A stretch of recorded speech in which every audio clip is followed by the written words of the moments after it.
It was a surgery Nikki Carruthers says she'd hoped would make her feel better about herself.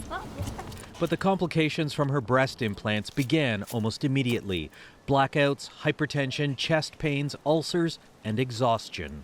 I feel like a 90-year-old person, and I'm not even 30. I feel like my life's over. Carruthers' story is one of the many we heard about a medical device system that works for most patients, but fails them when something with their device goes wrong.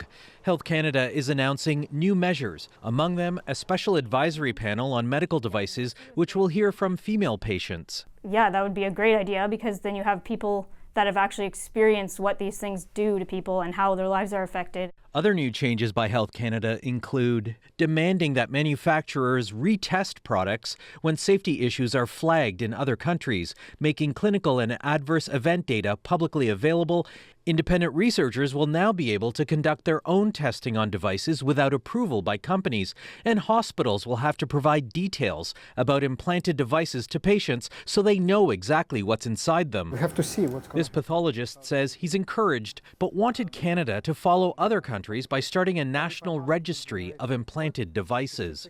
So we're kind of moving to a system which is more comprehensive, widespread. Why don't we do it from scratch, from the foundation properly, with a registry? Health Canada says there are no changes to the way devices are recalled. It's still the manufacturer who's responsible for informing patients and hospitals. But that system failed to notify patients we spoke to. This surgeon says without changing the recall process, those failures will likely continue. More of patients finding out that they may have a problem on the evening news as opposed to through a routine notification of recall or problems as we might get with romaine lettuce, meat scares with our vehicles.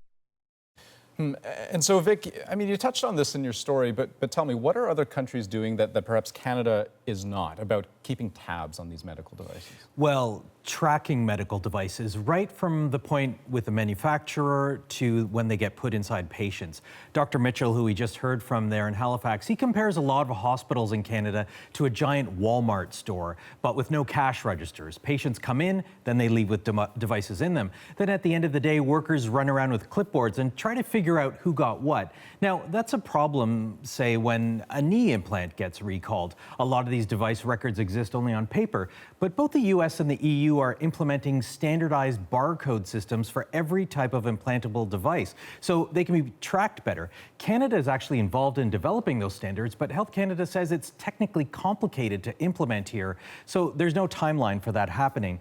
In the meantime, Health Canada is encouraging patients to get as much information as they can about that device that's going inside them. Okay, important work you've been doing on this file. Thanks so much, Vic. You're welcome.